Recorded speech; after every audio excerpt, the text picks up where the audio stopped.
بسم الله الرحمن الرحيم. يا أيها المزمل قم الليل إلا قليلا نصفه أو انقص منه قليلا أو زد عليه ورتل القرآن ترتيلا إنا سنلقي عليك قولا ثقيلا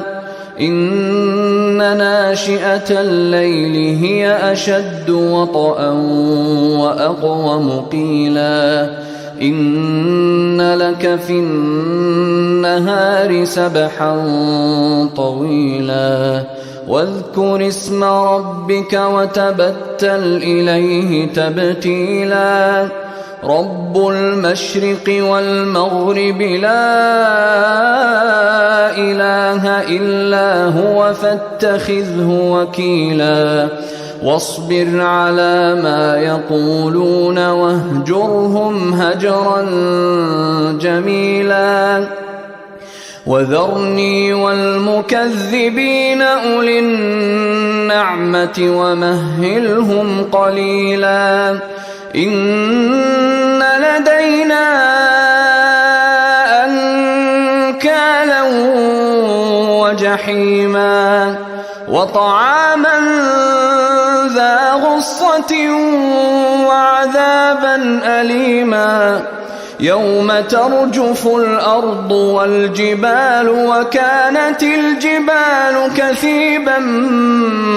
مهيلا إنا أرسلنا إليكم رسولا شاهدا عليكم كما أرسلنا إلى فرعون رسولا فعصى فرعون الرسول فأخذناه أخذا وبيلا فكيف تتقون إن كفرتم يوما يجعل الولدان شيبا السماء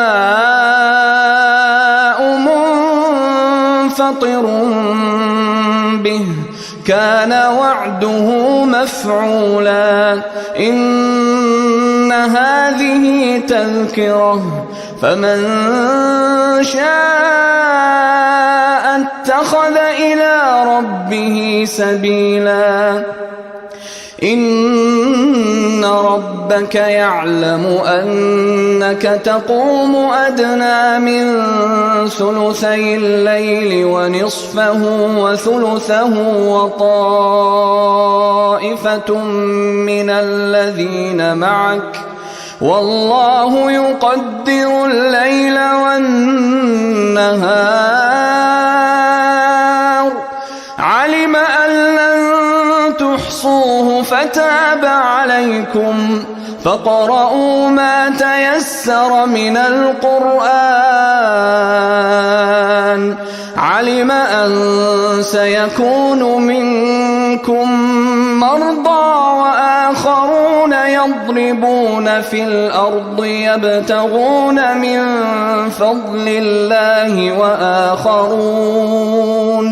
وآخرون يقاتلون في سبيل الله فاقرؤوا ما تيسر منه وأقيموا الصلاة وآتوا الزكاة وأقرضوا الله قرضا حسنا وما تقدموا لأنفسكم من خير